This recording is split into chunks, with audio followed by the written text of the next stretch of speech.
Hello and welcome to the Garden of the Black Roses. This is the next chapter of the Adventures of the Iron Wolves, Book 1, Alpha, Chapter 2, Decisions and Marriage? I hope Stykes isn't having too much trouble, Anima said softly to Rue, well aware that Copra would be attempting to break down the wall by now. If I can't get aid from Roma...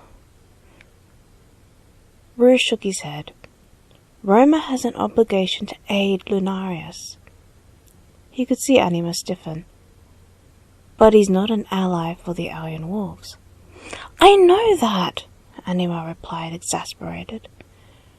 But I have to try, don't I?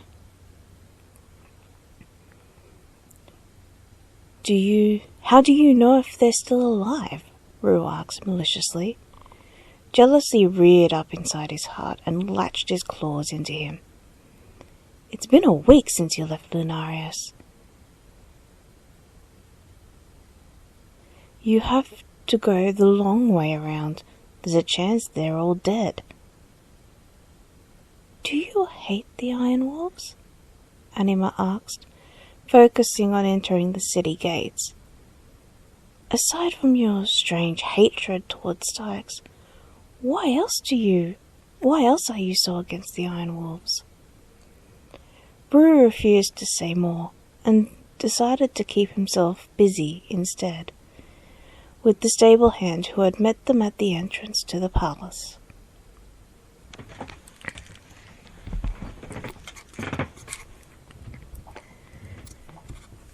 Stykes sat listening to his cord.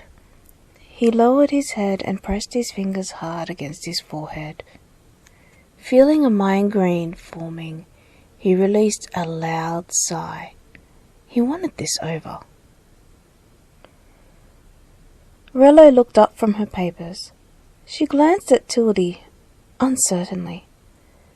Tildy shook her head and shrugged her shoulders as if to say, just continue. Rello blinked and continued the report she had received from Kouros and Lena. Stykes watched Nemia distractedly.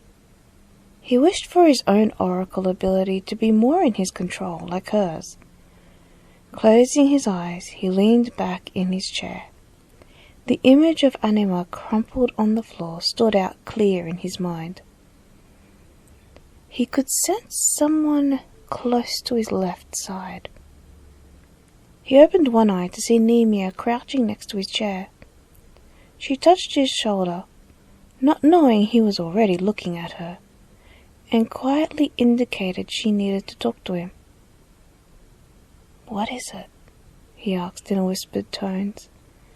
He brought his head down close to hers. "Another report?" His voice told her that he was sick to death of reports.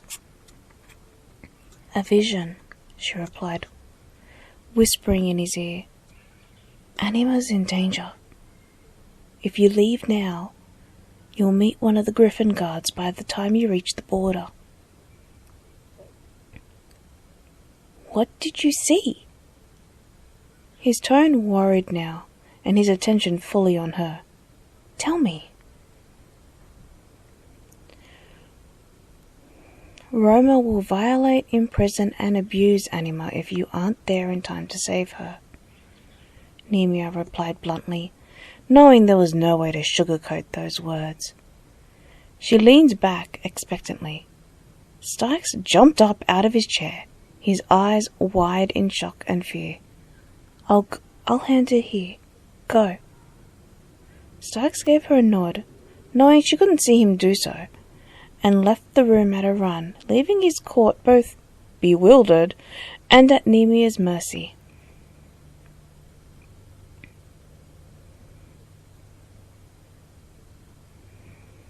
Rue clenched his fist for the third time, feeling helpless. The scene unfolding before him was something out of his nightmares. Roma's guards surrounded the hall, easily outnumbering Rue and Anima's other guards 3-1. Roma's guards, from what Rue could tell, were all upper-class paladins.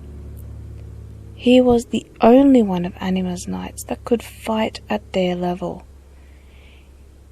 He also knew that within the crossfire, Anima would get hurt, or worse, killed. He raised 2 fingers, telling the guards with him to be ready, but not to attack. Anima and King Roma stood on the dais, Roma's fingers holding his chin up and close to his face. Holding her chin up and close to his face. His eyes looked at her in such a way that would start wars if her father knew. Rue looked down and noticed Anima's hand moving close to her side. "Get word to Styx, quick," he read as she went through the various signs she had created for her guards. "This is going to get ugly very soon." No sooner had she signed, Roma hooked his leg under hers and sent her flying onto the ground. Her back landed on the carpeted dais with an audible thump. Rue leaned over to one of the guards and whispered, "Fly. Don't worry if Styx finds out your secret. He knows what we are already.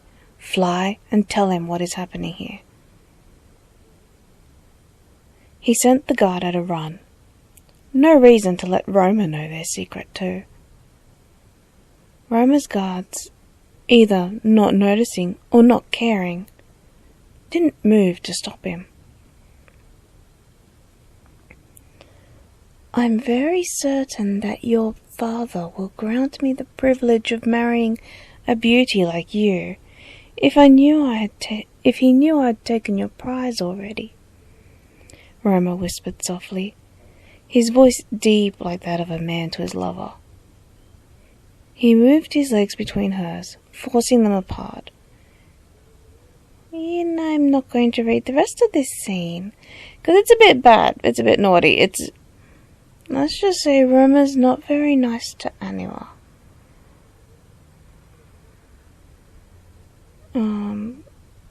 But there will be a link in the description, so you can read the full story. But there is, the scene where he tries to take Anima's innocence.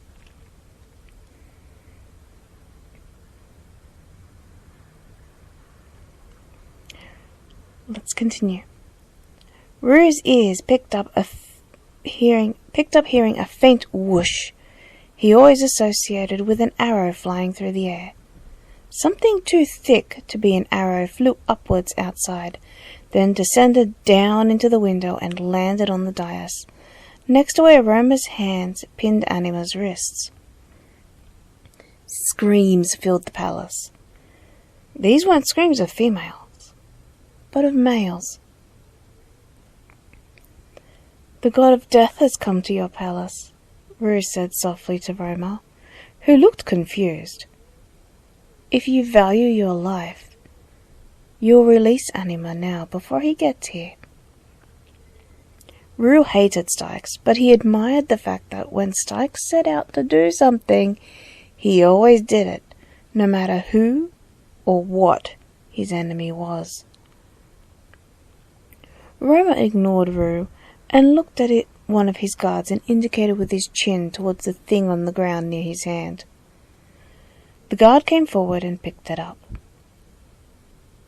"It's an arrow with a black scroll wrapped around it, my lord," the guard said, looking closely at the object. Rue smiled and felt the guard relax a little behind him. They knew a black scroll was Styx's trademark when he was preparing to kill someone without regret, a warning in which there was no longer any forgiveness he could spare for the recipient. "I know that, you asshole!" Roma snapped at the guard before looking down at Anima's now very pale face. "What I want to know is what it says." Anima's face confirmed to Roma who the scroll was from, and that he should be running fast and far. Roma, King of Badis, the guard read formally, I submit you to the wrath of the Iron Wolves. Depending on my mood when I reach you, you will either die or sign the scroll of subordination. Run while you can, because there will be nowhere on earth that can hide you. Styx.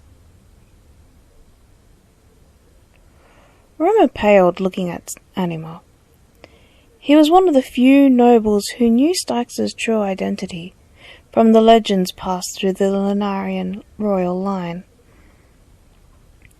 A king from another realm that possessed 3 magical items, one of which was a red scroll able to bind the will of those who signed it in blood to the king.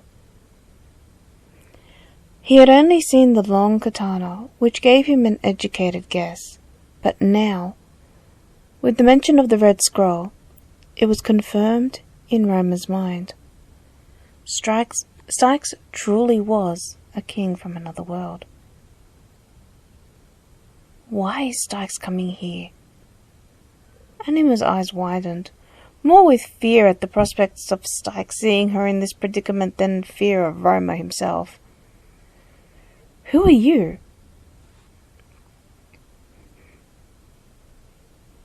Rue smiled and answered for her, when Anima was unable to find her voice to answer him. Anima is the daughter of Nephelite, king of Lunarias, but she is also co-leader of the Iron Wolves. Roma stared at him, a mixture of fear and insanity. It would be in your best interests to release her. I think not, Roma replied with an insane smile, and looked back at Anima. If I'm gonna die, I might as well die happy.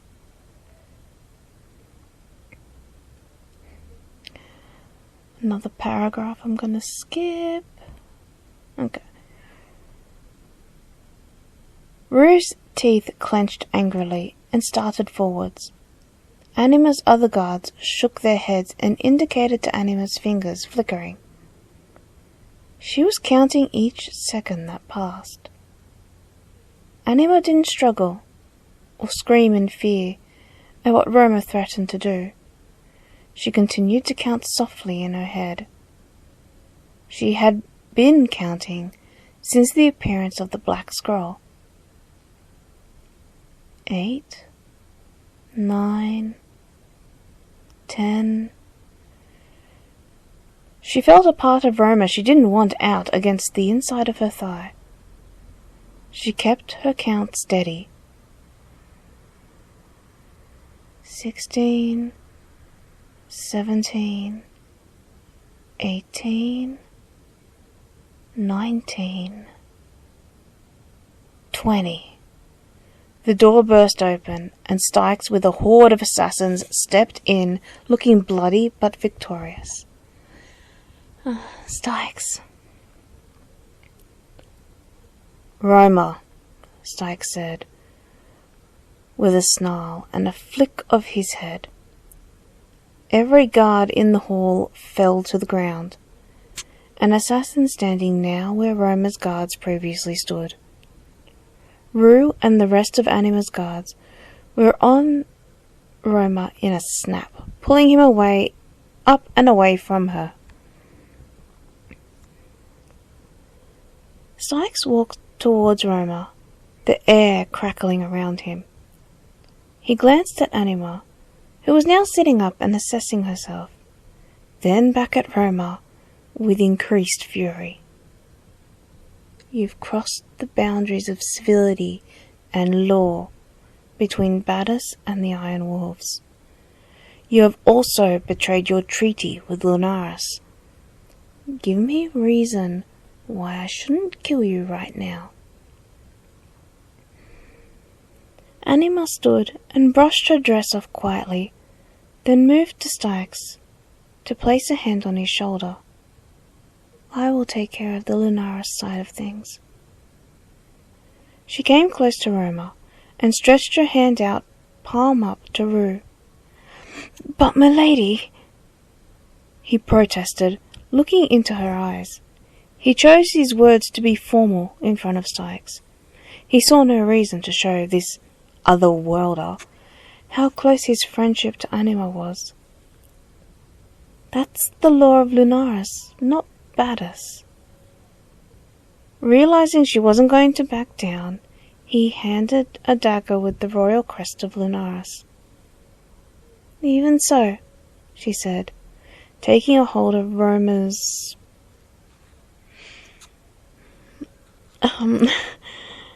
and giving it a hard yank, causing him pain. "He tried to stick this thing in me without my permission. That violates the treaty between Baddus and Lunarias.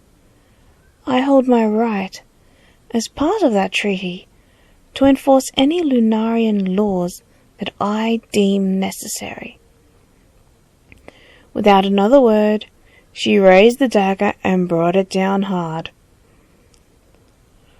Roma screamed in fear with the dagger's descent. Every man in the room cringed in pain and pity. Styx was unfazed by this act. He had seen her do this once before to a member of his court, who got closer to her than Roma had. He sighed and held out a small black velvet pouch he had taken from his pocket and opened it for her. "Do you want it packed on ice?" he asked Roma, his voice level and unamused. He watched Anima drop it in and pull the drawstrings tight. "Or just as it is? I doubt your priests and mages can put it back on." Rue watched amazed at Styx and Anima's very cold demeanours.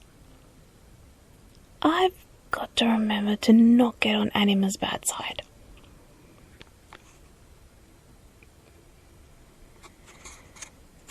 Feeling the weight in his arms, he released Roma. The other guards followed suit, letting Roma sit down hard on the ground. "What now, milady?" "Styx?" he asked, looking at the pitiful sight that was now Roma. "He's not much of a threat now that I look at him." Roma's stocky frame looked small from Rue's angle. Blood was splattered over his legs. It stained his skin, pants, and the carpet under him. His eyes were now glazed over. Rue suspected it was due to the immense pain. He can't do really anything anymore except either kill himself or prove to us he's a better ruler by looking after his country, Anima said with a touch of distaste. "If it were up to me..." She looked at Styx to let him know this was her piece of advice to him. "I'd get him to sign the Red Scroll, then leave it at that. As much as this bastard would be good dead, I don't want Prince Oslo to increase his land by taking Baddus while there it has no ruler." It wasn't the first time since meeting her that Styx wondered how much Anima knew about him. He knew the legends that were passed through her family.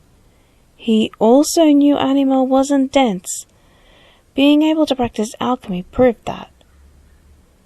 She knew he possessed all three items from the legends, so in theory, she should have worked out he was at least royalty of some kind. Styx nodded, taking in her advice like a sponge. "I actually thought of extending our territory to encompass Baddus, but that might start Prince Oslo to create more rumours. He looked at Anima with a smile. "But with a subordinate that will obey my word, can work much better on so many levels." Stykes drew out the red scroll from one of his pockets on the underside of his jacket. He rolled it and read to Roma the writing upon the page.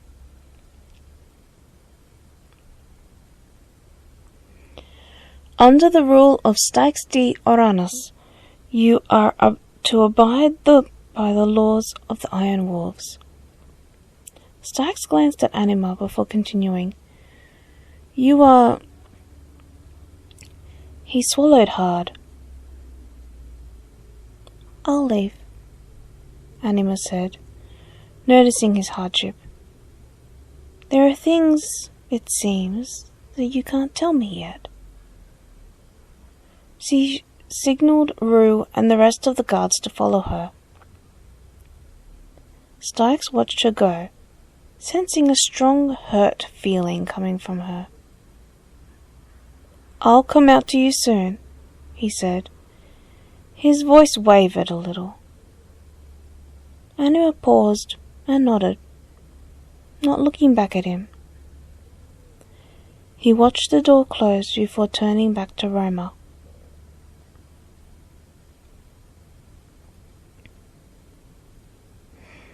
Anima fumed outside, her anger fueling more anger.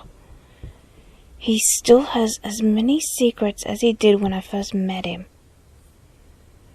Rue stayed a good distance from her, his eyes on the crested dagger she still held. "His secrets could cause you pain," Rue replied, trying to be helpful.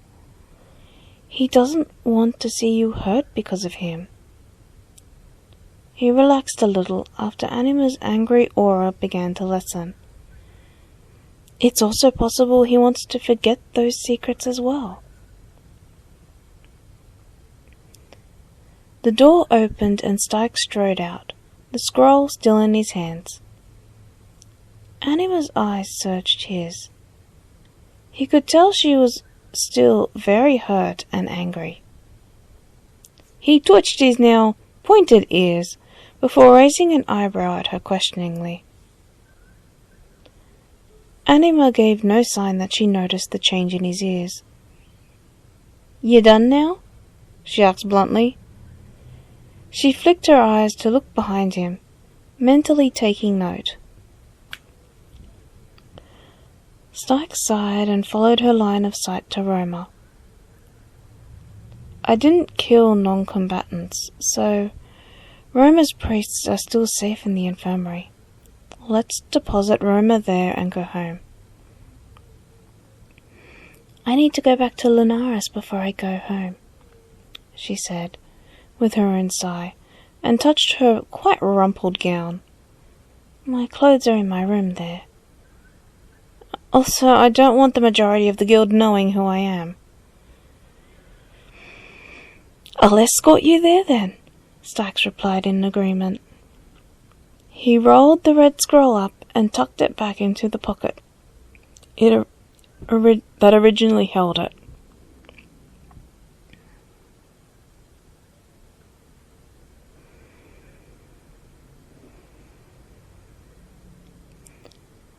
The ride back to Lunarias was a week of nothing but silence.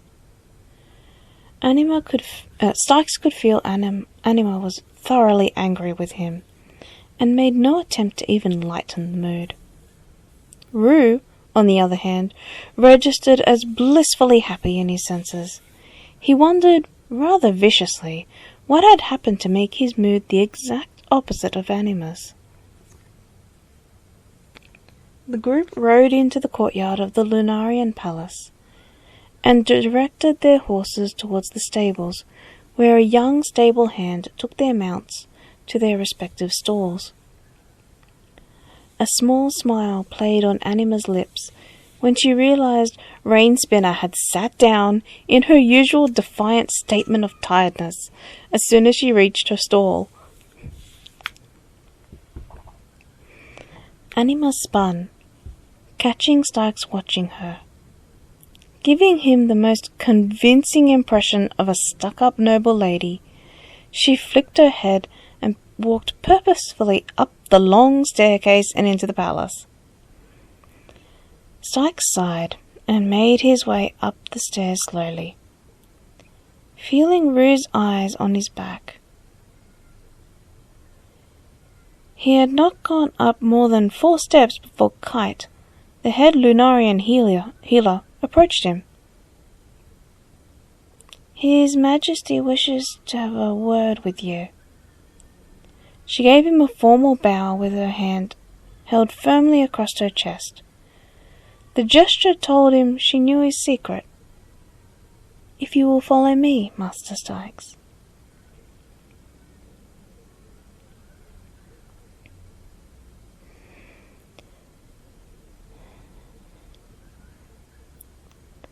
Styx sat in the throne room with Nephlite and Crystal, his fingers tapping on the arm of the smaller throne that he sat in.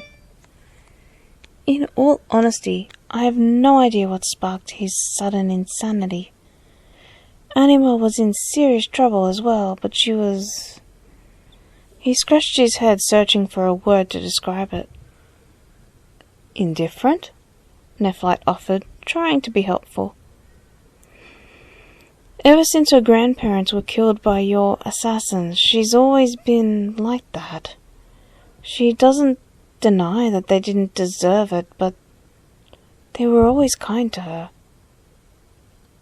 To her, progress is progress, no matter what form it takes. I have something to offer you that might save your life one day." "And that is?" Styx asked, not believing that someone could kill him. "Unless that person to kill me is Anima, there's no..." Seeing Nephlite's expression, he paused thoughtfully. "She hasn't forgiven me for killing them." Nephlite nodded in confirmation. "What are you offering me?"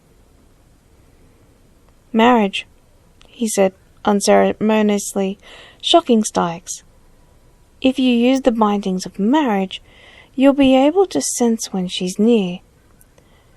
You'll both be very open books to each other." He sighed and looked up at the painting near them. It depicted a young man with 2 children. Both the young man and the child on the left both had auburn hair with deep blue eyes. The child on the right looked different to them in both gender and appearance. Styx felt an odd sensation from the painting, like something was not quite right, but he couldn't work out what. He guessed the young man was Nephlite. Glancing to the child on the right, he smiled knowingly at the blue hair. He could tell this was Anima, but he had no idea who the other child was. "That's my oldest son," Nephlite told him with a sigh. "Sarian doesn't want the throne, and told me to name Anima as my heir. He's travelling at the moment." He looked at Styx with sad eyes. "Normally I wouldn't do anything related to Anima without conferring with him first. He and Anima used to be incredibly close." He looked back to Styx. His blue eyes watched as a confused expression creeped over Styx's face. Nephlite's eyes softened. His smile faded away a little. Styx could see he was sad at the memories now with him. Anima's mother had the most beautiful blue hair. Anima was the only one to inherit that trait from her. Styx felt there was something else hidden in those words, but decided not to pursue the matter. But she was killed by the Siconians in front of Anima when she was 5. Thankfully, Anima doesn't remember the ordeal. Crystal leaned over and whispered in Nephlite's ear, before giving Styx a smile that sent chills down his spine. Nephlite nodded and drew out a necklace with 2 silver rings threaded on it. Styx recognized them as wedding rings. His mind stirred towards another memory. He pushed it out of his mind, not in the mood to take the prospective trip down memory lane. Crystal took them and undid the clasp to place the necklace around Styx's neck. Keep that with you in case I'm no longer here when you decide to marry her. Nephlite's voice hinting at something he knew. But if I were to marry her for that purpose in mind, then she'll find out as soon as the bindings settle, Styx said softly, not noticing Anima step into the hall dressed in the clothes she normally wore at the Iron Wolf's headquarters. But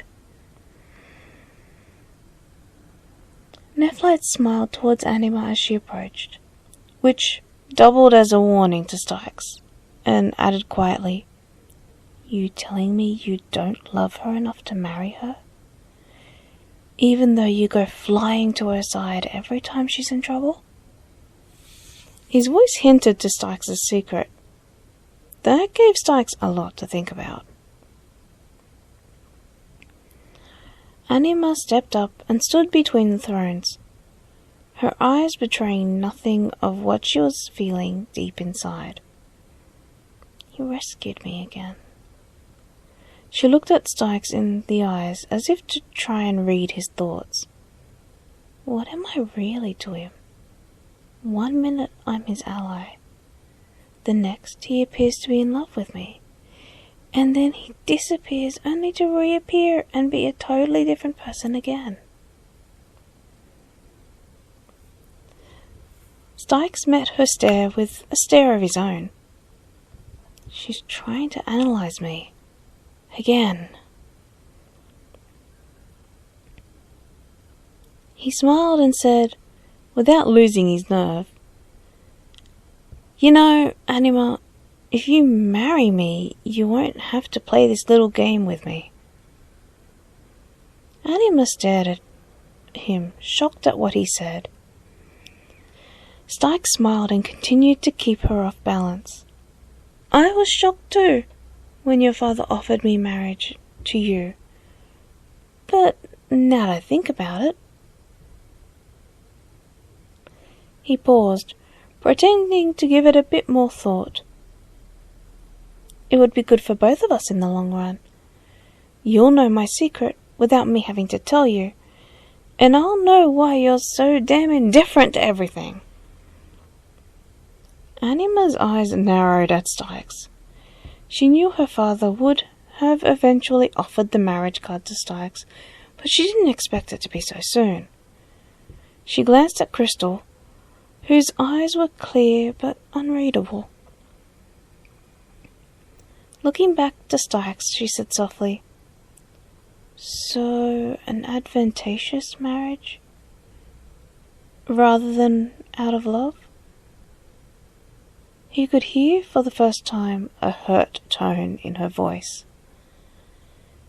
"And when you know my secrets, will I have to keep an eye out for your assassins? I know what happened to your last wife." That shocked Styx more than the offer of marriage from Nephlite. She lasted, what was it, a total of 4 months before she died from a dagger in her back. She was the daughter of the mayor of Apricus in the kingdom of Kenkei, wasn't it? "How did you find out?" Styx asked, shaking slightly. The memories of the day she died flooded in his head, drowning out his thoughts.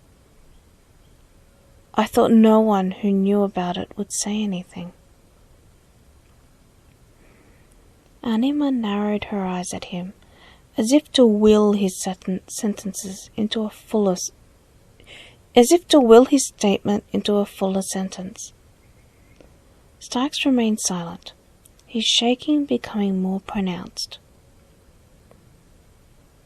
Being a princess for Lunarias gave me lots of travel experience before I joined the Iron Wolves. Ken K, our allies, and I went there to negotiate a trade deal with Sinal. She paused and smiled, knowing now Styx was the one that was off balance. It made her feel a bit better about him leaving her in the dark earlier. I happened to travel through Apricus during the time they were mourning Ciel's death. The mayor told me how she met a man in the Iron Wolves Guild who was the love of her life and the cause of her death. It didn't take me long to find out it was you. Styx got up off the throne and took a hold of her shoulders. His eyes, looking tearful, pleaded for her to stop talking about Ciel. She died from a Siconian assassin. They breached the walls and made it to the headquarters. His voice shook, and the voice in his head babbled at him as he tried to grasp at his usual calm demeanor. He could tell Anima didn't believe him. He released her, his hand still shaking. "You're good at acting," she said softly. "But..." She looked at him carefully. "I want you to go through the Lunarian Night Challenge before I even consider marrying you." Nephi gave a small gasp, then nodded in approval. "You need to do 3 very grueling tasks. These tasks are usually undertaken voluntarily by the knights of our kingdom to be enrolled into the Royal Griffin Guards, just like Rue." "Then I'll do the tasks," Styx said, telling his head to shut up. "What will you have me do?" Noticing Anima's smiles, he shivered. He knew she was going to make the tasks at a difficulty level that she knew would be difficult for him, not for a regular knight. Deep within the Kulatish Mountains, she began with a smile, there's a guild of dark dwarves called the Runes. They mine a stone that glows like an electric light. Within that guild is an elf, who was captured by the dwarves for her ability to carve those stones into beautiful statues. She goes by the name Mariel. I want you to rescue her and bring her back here. She folded her arms and looked at him with a smile. You can't ask for help, or that'll defeat the purpose of the test. Styx thought about it. An elf would be beneficial to their guild if he could persuade her to join. He looked at Anima carefully. She wouldn't be asking me to do this as my first task if she didn't know about the elf. He looked at her before nodding and striding out of the hall, leaving Anima, her father, and Crystal. There's something else about this elf that she isn't telling me.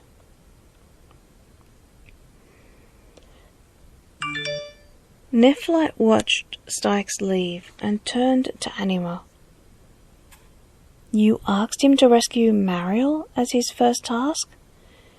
You don't know if she's still alive.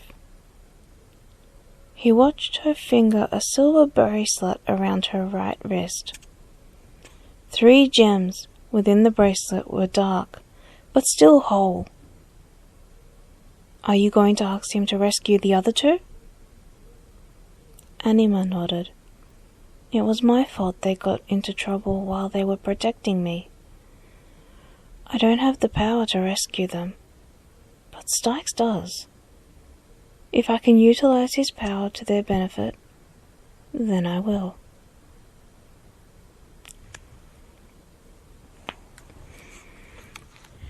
And that's it. You might have noticed when I talk, it's a little disjointed and a little breathless. It's disjointed because I haven't gone to sleep yet. It's like 11:30 and I have been awake since 6 p.m. yesterday. So it's 11:30 in the morning. I've been awake since 6 p.m. yesterday. And I didn't rest during night duty last night, so... So my words are not fluid. But then again, I don't like editing a lot, so I will... You get bloopers and all.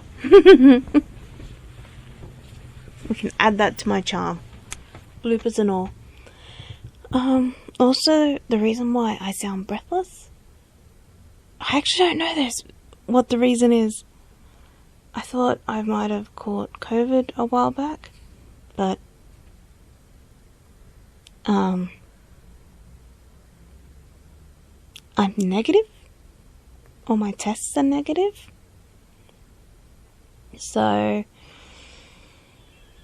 unless I go to the doctor at some point to test why I'm so breathless when I talk, yeah, I will not know. Anyway, make sure to like, comment, and subscribe. Let me know what you think, and I will continue to record today. I plan to record the full of this book today, hopefully. But yeah. Oh, and as always, let your imagination run wild. Bye for now.